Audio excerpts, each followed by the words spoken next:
Hello and welcome to Aquarium Dilemmas. I'm your host, ScienceGal Aquatics. I'm Kerri, and this is my co-host, Jesse, and welcome. Thank you for tuning in and listening to a wonderful dilemma that we have today.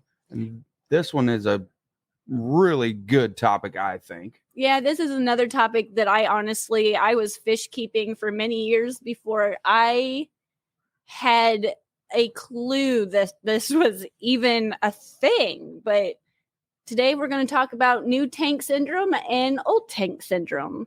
So I hope that you find this as interesting as I did, because I had not a clue. So, well, I think we should start off with the one that most people have, especially for the first time hobbyist, going to the store, getting fish, being all excited.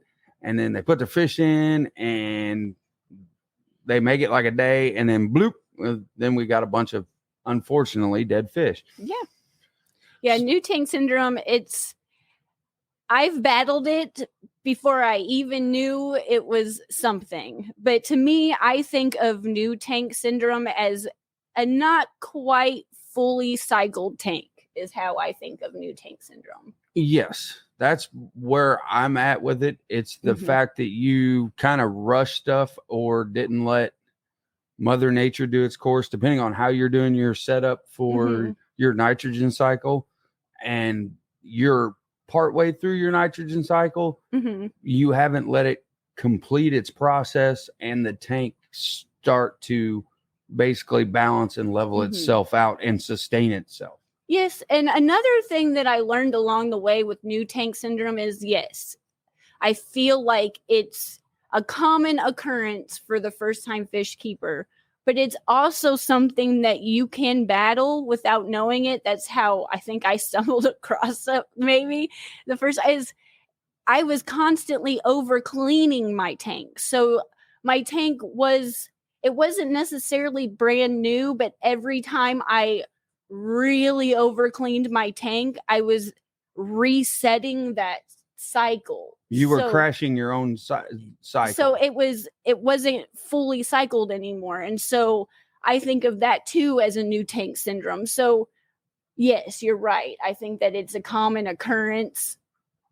in a freshly new, like, set up fish tank, because patience is something that I don't really have, and fish keeping has definitely helped. But you get excited and you want to set up everything that first day, but you do need to wait. And there's not a magical time frame. I think a lot of people say a couple weeks, but this is when water testing is real. Water testing is always important. It's always important, but testing your water during that initial setup, or if you have a tank that you've had for a while but you over cleaned it or something happened and you need to restart your cycle, knowing where those parameters are, testing your water is really important to know, okay, this is spiking, I know where I'm at in my cycle, okay, we'll go from there. Yeah, I mean, just to touch on it quickly, that with that test kit, you're going to be able to know, all right, where am I at in the cycle? Am I still at the ammonia stage? Am I at the nitrite stage? Or am I, or the nitrite stage, or am I at the nitrate stage? Yeah, there's the last stage.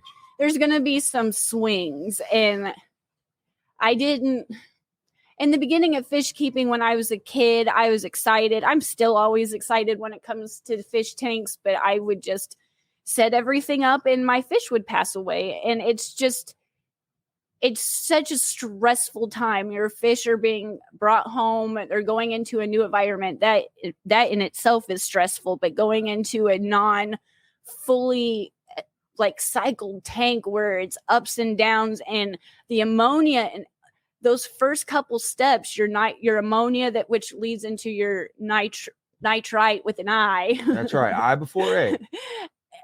Is not in any way at all beneficial for your fish. The last stage, that nitrate with an A, yes, it's a little less toxic, and that's when you need to do your water change that out. But you don't want that in that beginning until you get that beneficial bacteria built up to combat that fish food or to combat that fish waste and to get everything. You need that beneficial bacteria to colonize and to get established so you don't have, it can maintain and take care of and help you out with your nitrogen cycle. It helps break down some of that ammonia and nitrite and it helps break that down. And until that's fully colonized and built up, you're going to have that swing up and down.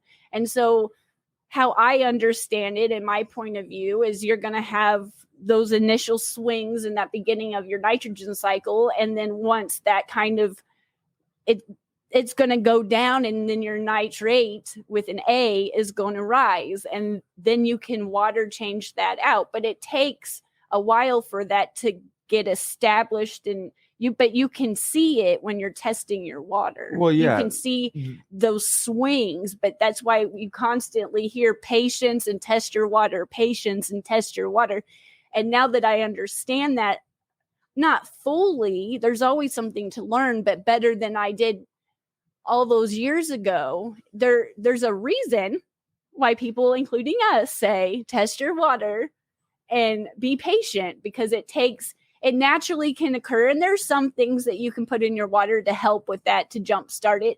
And you can also take filter media from an established tank that you've had for a while if you're just setting up another tank, and help that. There's things that you can do to help that along, but you can't add fish that first day because you're going to have those swings. And usually what I would see during this time was my fish usually had clamped fins. They were gasping for air at the surface, and they were just really lethargic. They weren't as brightly colored, and you could just tell. I didn't necessarily know what was going on, but I could just tell that something wasn't right. I didn't know necessarily what, but just the way that they were swimming didn't look right. And that new tank syndrome is a big reason why those fish don't do well. Well, you had a very large,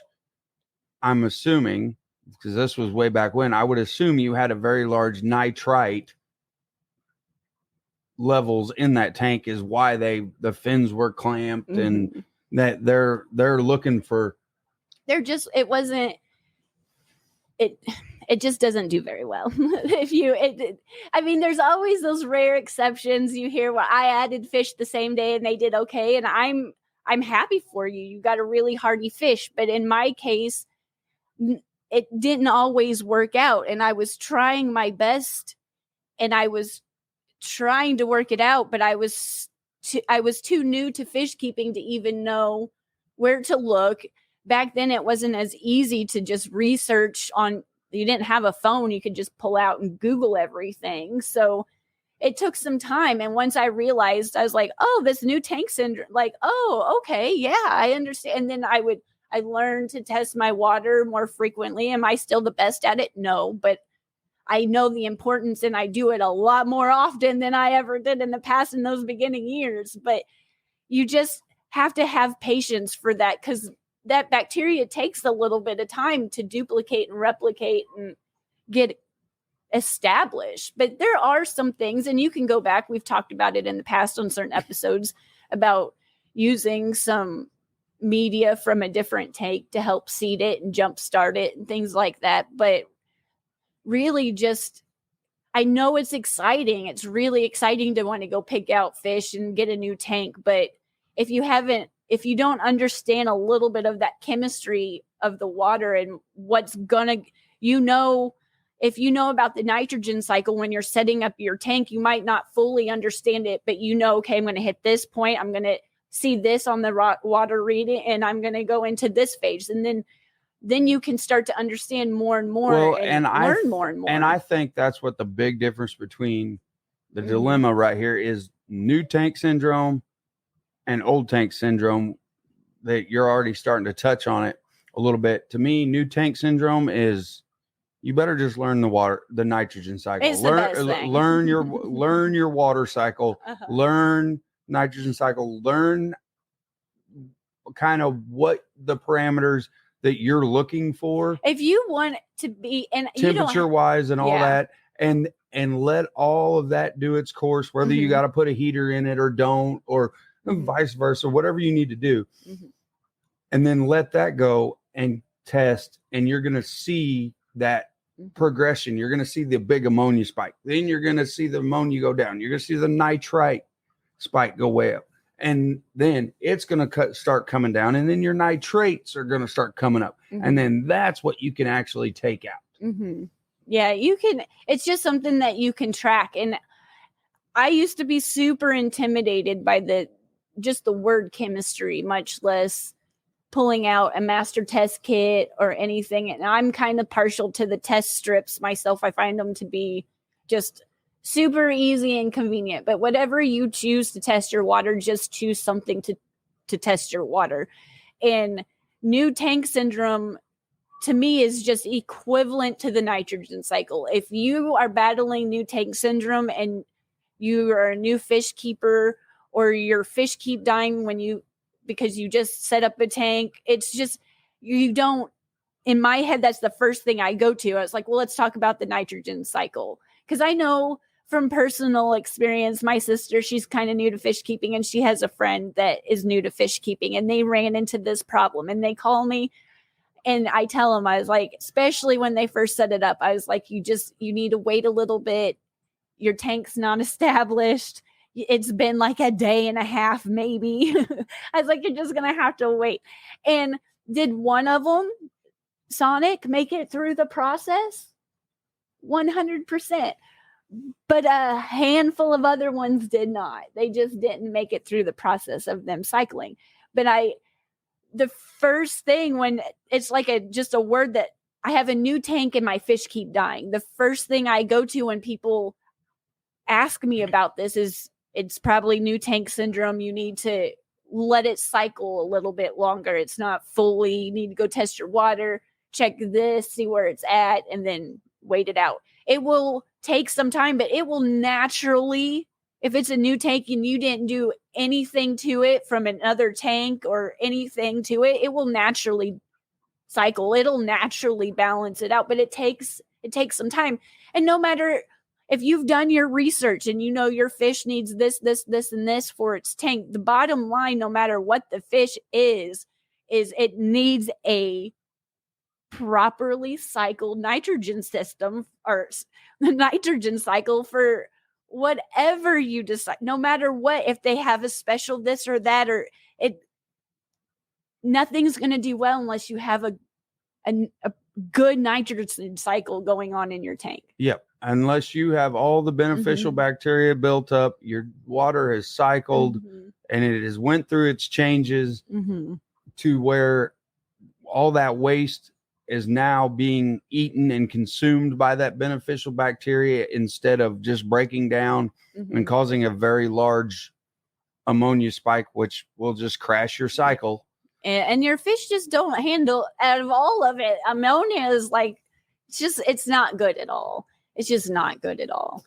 And it's just really important. The nitrogen cycle is just your best friend. And once I had that epiphany, a lot of things just, even if my maintenance didn't necessarily change, just my knowledge of just what's going on, it helps so much. And it really is just, it's not an overly complicated cycle by any means, but it's just really important to know. And like I said earlier, I think it's the most common to run into with a brand new tank and a new fish keeper, to lose fish from a new tank syndrome. But I know for me in the past, I've had tanks set up for a while and I over cleaned them and just was like, what is going on? Like what they're doing. And it was because, yes, it was an older tank, but it was still suffering from new tank syndrome because of what I did. So, but the bottom line, no matter what, having a properly cycled tank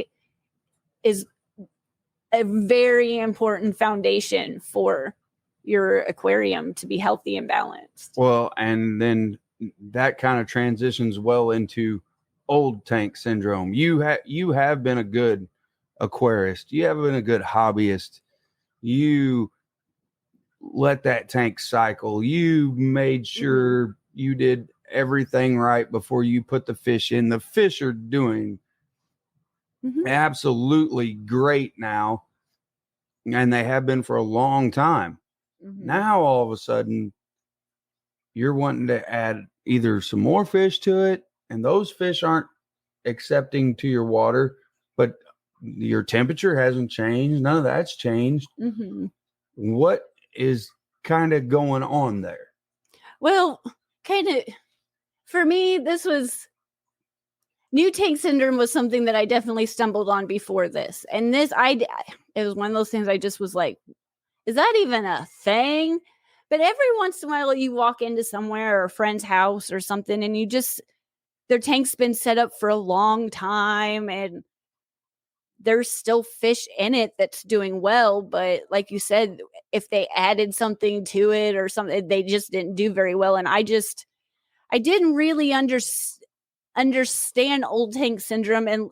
And to me, it was just a tank that, yeah, you took care of it in the beginning, but now it's been set up for 10 years and you've kind of got laxed and it's just really dirty. I didn't really know much more about that. And I feel like I know much more about it now. And I feel like the more I learn about it, it's probably something that, yeah, my tanks are doing good at the moment, but I probably have a little bit of this going on in a tank. But to me, when I first started learning about it, I chalked it up to something that it was getting taken care of to the fish that they were keeping were doing okay, but it wasn't the best kept tank, if that makes sense. Like, yes, it's kept, but it's not. And to me, I understand a little, like I said, a little bit more about it, but the key thing that I learned to understand this was there's a difference between alkaline water and the alkalinity, yes, of your water. And I don't know. I guess I probably honestly just never really thought about it this deep, maybe, but I just kind of assumed they were the same thing, but they're not, from what I understand. And you can have alkaline water. If you have alkaline water, your water's probably, it's got a higher pH. It's above 7. Your water's alkaline. It's got a high pH. But when you're talking about the alkalinity of the water, you're talking about the water's ability to neutralize the acid in your water. Yeah. And so there's a difference. And it took me a second to like, wait, what? And when you're dealing with the nitrogen cycle, well, let me take a step back. I guess now my interpretation of of old tank syndrome has changed. Now, to me, it's a buildup of things in your water that cause your water quality to be degraded in a way. So you're doing water changes properly. Yeah, you're maintaining your aquarium, but maybe you're not, instead of doing a water changes once a week, you do it sporadically. Maybe you do it once a week for a while and then you go 6 months and you do it like once a month. It's just, you're doing what you're maintaining, but you're not, things are getting, the minerals in the water, things like that are getting built up. It's getting built up. You're getting excess of, and in those master kits, there's not like a phosphate test. You have to buy some of these tests separately. And like me on hand, I have test strips. I can test my water, but I don't test for specific things like this. And that's the reason the more I learn about it, I feel like I probably have 1 or 2 tanks that I maintain them. I do well with them, but when I do add fish to them, sometimes they do well and sometimes they don't. Sometimes maybe the overall group will do well, but I'll still lose 1 or 2. And with this old tank syndrome, there's a buildup of minerals. There's a buildup of things in your water, whether it's from fish poop or fish food or just too much phosphate. There's things over time, over those many, many years, it's just building up, and you're not knowing, if that makes sense. Well, the way I look at it is the alkalinity of your water. When people say buffering, that is what alkalinity does. It buffers your water. Yes. It neutralizes those acids. And I guess how to understand it, to kind of, I hope you probably will say it better than I will, but in the nitrogen cycle, during the process of the nitrogen cycle, when that ammonia is turning into nitrite with an I, and the process is going, it's releasing an acid into your water. Yes. That process, it releases an acid. And how I understand it, yes, the KH is going to come into play, because your alkalinity of your water, how I understand it, is, if not, your alkalinity of your water ties into your KH, because your KH buffers your water. So those acids that's being produced from your nitrogen cycle is going to go after those buffers in your water instead of your pH. Yes. So when your KH is depleted and the acids is being building up, and you don't have enough KH in your water, that's when your pH is going to fall, because when you have a good healthy KH in your water, it buffers that, because it's neutralizing its job. The KH neutralizes acids in your water, and those acids are being produced from that. So it's always happening. It's always, the process is always going. Yes. And the best way to say it is the alkalinity is in your KH is all tied to calcium carbonate. Mm-hmm. Yeah. Your KH and you do get quite a bit of that out of water changes. Mm-hmm. So you can maybe adjust. Mm-hmm. And that's what most people have to do. You were alluding to it. Adjust how you do your water changes. Mm-hmm. Instead of doing 10% every week, let's go to a system of, let's skip a week, but I'm going to do a 30% water change every other week now, to kind of help get some of that out. And to add the calcium carbonate back in, because calcium carbonate is present in your tap water. The only way it's not present, and we have to put this as an asterisk mark, is if you're using RO water. Yes. If you're using RO water, then you got to add it back in. Then you're having to remineralize every tank every time. Mm-hmm. But that's the reason it's so important. And when you have old tank syndrome, and yes, you've not completely neglected it. It can happen to completely neglected tanks too. But this is the reason when I've looked into it, I was like, well, I've taken care of my tanks. I've done my water changes. How can I have old tank syndrome when I'm taking care of my tanks? I don't understand it. But it's just that buildup of things, it can, over time, can lead to your pH crashing. And that crashes because that buffering, that acid in your water it's not attacking, it's not going after, it's not eating away. I don't know the proper verbiage, but it goes after that buffer instead of your pH. So your pH can go down and can crash, and it can lead to, is a high contributor to this old tank syndrome. Easiest way to say it. Yeah, you're better at the words. Easiest way to say it, what you're trying to explain is that pH and KH move together equally. They're intertwined. Yes, they're very intertwined. If your KH starts really getting depleted, you will notice on a minute scale that your pH as well will start to drop. It will start creeping down. And obviously, if you hit, which it's not really, it is possible, but it's never likely. If you were to hit a 0 alkalinity, then your pH would just like dive bomb. Yeah. They're very interconnected. And it was one of those things but when it came to like what's going on, like my fish, were doing okay.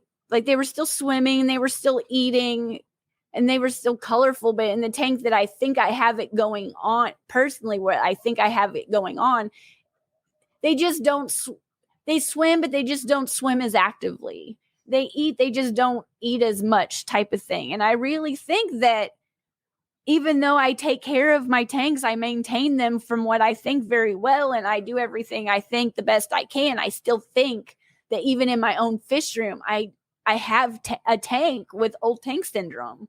Well, and the other thing to this is this happens over a long, extended period of time. It's not a new tank. That's why it's old tank. Well, and see the fish, it's happening over a long period of time. So the fish can gradually adapt and get used to it. Yeah, they're used to it because this has happened over a very long period of time. So they're okay with it. They don't necessarily like it, but they have lived in this water long enough, and it's just slowly, minutely changed very little over time.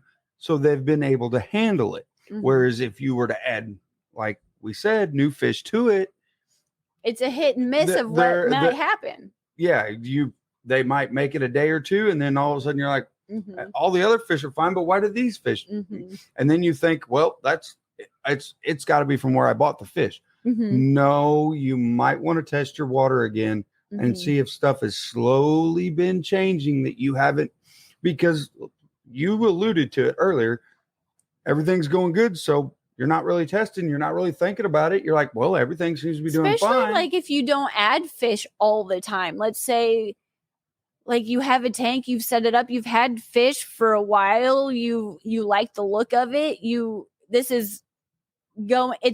can't see it unless you test your water. It's not like you said, it happens gradually over the time, over years of keeping this tank. So maybe one day you decide, hey, I want to go to the fish store and try this and add a new fish. It's been a couple of years since I've gone or something, whatever. It's not something, and then you notice they didn't make it or something. So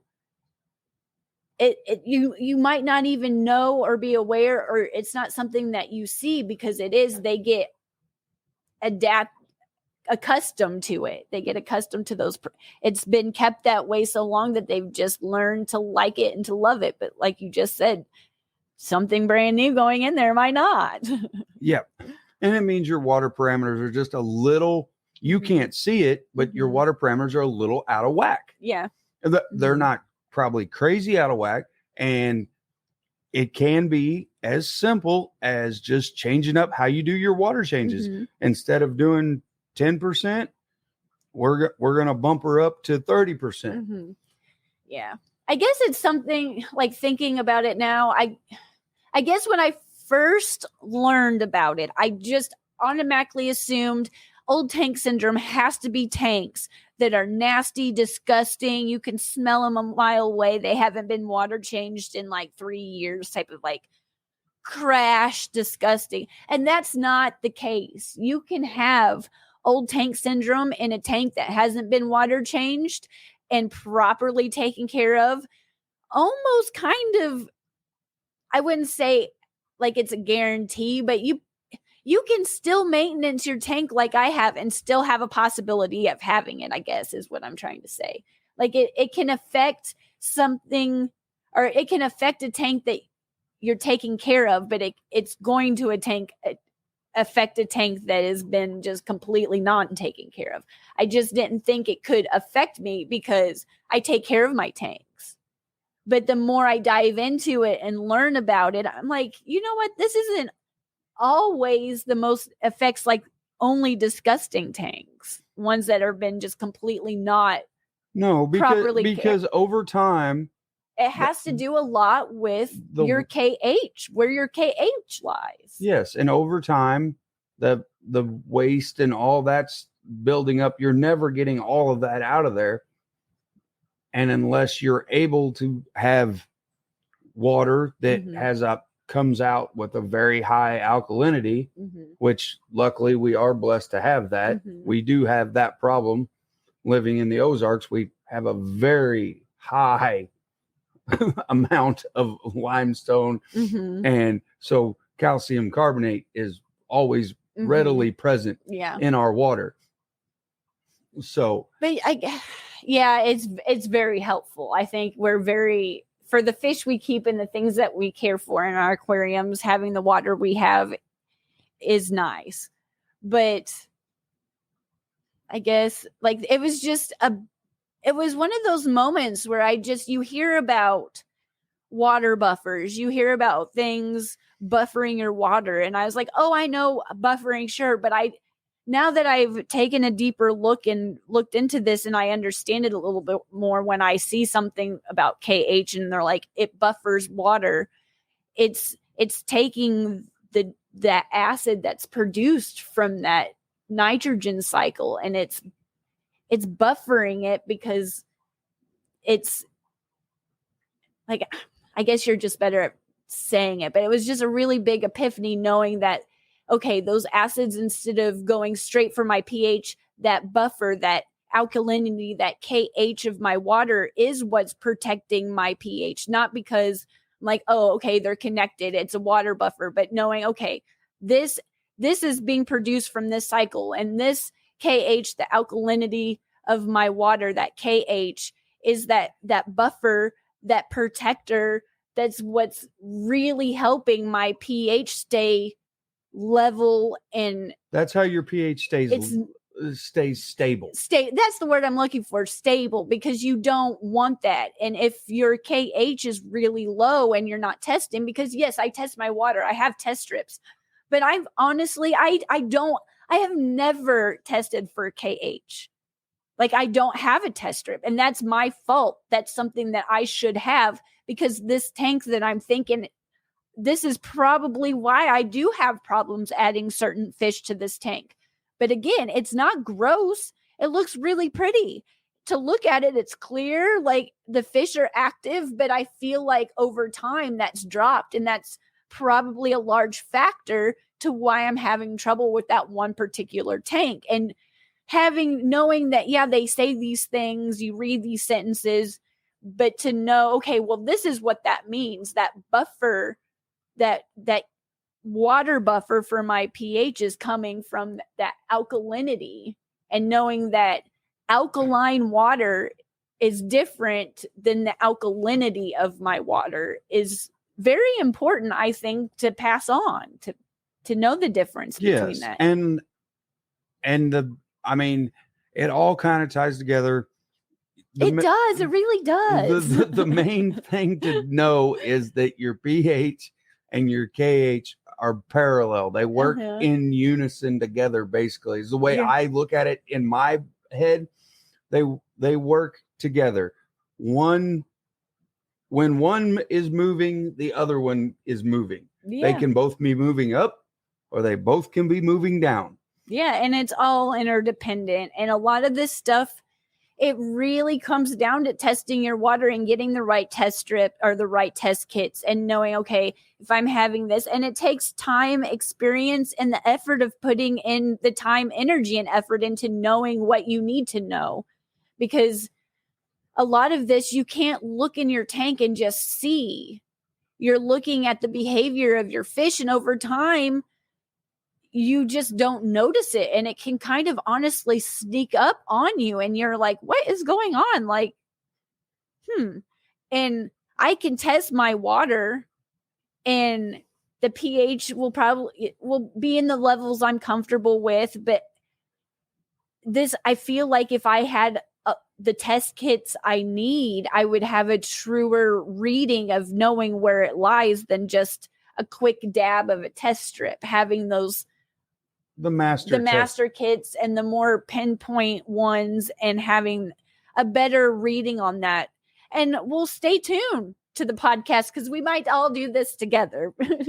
And I think knowing where that tank lies and knowing about this and how it is, and there's so many things, but this, I think, one of the perks about aquariums is I love keeping the fish. I love playing with the scapes. I love watching it. But as I've gotten older, I really can appreciate some of the more scientific things, and I'm not as intimidated about trying to figure it out. I wouldn't say it's easier, but you just get smarter with age, and it's just another side little venture that's rabbit hole that's really important to learn about. But I can learn about it now because I know that it's a thing. I didn't know about it before. And it's just, but new tank syndrome and old tank syndrome, it's something that I think whether you're experienced or brand new to the hobby, it's just important to pass around and just say, hey, let's talk about this. And whether you've had it, experienced it or not, it's still good to know. Well, the way I like to think about this is new tank syndrome means you don't know enough about the nitrogen cycle. Mm-hmm. Old tank syndrome means you're missing some minerals somewhere. That's the way I think about it. Well, I wouldn't say you're missing some minerals, but your water quality is definitely, what's the word I'm looking for? Degraded. Yes. It is. Your water quality has been somehow compromised. And compromised. And when I think of it that way, though, when I think about water quality being compromised, it's usually what we've talked about in the past is it's the minerals in your water. Yeah. And the minerals in your water is what causes whether you have a bunch of calcium carbonate or you don't. Yeah. So that's the simplified version of the way this poor fellow here that is a new aquarist looks at it. That's the easiest way in my brain to articulate it is one, we're dealing with basically it is a mineral type problem. Mm-hmm. The cycle's still going great. Mm-hmm. There's nothing wrong with the cycle. And then the other one, we just haven't let it cycle. Yes. Yes. For my closing arguments on how I look at new and old tank syndrome. Yeah. New tank syndrome is definitely 100% I contribute it to patients in the nitrogen cycle. And it's not that it's easier, I would say, to deal with, but it's just a matter of waiting it out and testing your water and knowing where that lies. But with old tank syndrome, it's something that I think can sneak up on the best of us. And does every single tank in the hobby have old tank syndrome over time? No, but it's not. You can still have it without having a disgusting tank.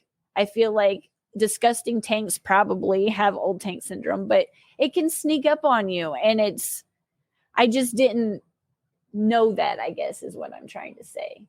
You can still have a pretty good maintenance, but have your tank set up for a while, like many, many years, and still have a really low KH and have a really low. Well, and that's because, again, mm-hmm. It could be as simple as changing up your maintenance. Because if you've just been doing, like we said, I'll just keep using 10%. If you've only been doing a 10% water change mm-hmm. every 2 weeks, 3 weeks, that's you're not replacing enough mm-hmm. to have higher alkalinity. You're not changing out enough to reboost or support the system. Yes. Too much acid is gobbling up your alkalinity. Mm-hmm. So it could be as simple as just switching up how you do your water changes. Yeah. It could be that simple.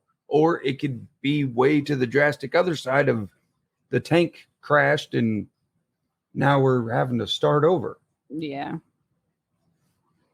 Yeah, the GH and KH, I don't know. I was really intimidated and it seemed like an overwhelming topic. But once you break it down and you understand it a little bit better, it's not so overwhelming at all. But your KH is tied 100% to your pH. Yes. And it's like you said, the bicarbonate, the carbonate of your water, the alkalinity of your water, whereas the GH, we'll talk about it at a later time in the future. But we'll do a whole another podcast. It's on the GH. But it's still something to look into and know how it affects. And you can't see it. It's not something that you can just look at and know, oh, my KH, You have to test for it. None of this, that's the point of this. None of this is anything you can see. Yeah. But you can't see zero, zilcho. Mm-hmm. I mean, that'd be the coolest thing in the world if they had something in the hobby where you could put on a set of glasses and look in your your water box, look into the water column and go, wow, I got really hard water and I got really good alkalinity. That's awesome. Now, we don't have that. We still have master test kits and test strips. Yeah.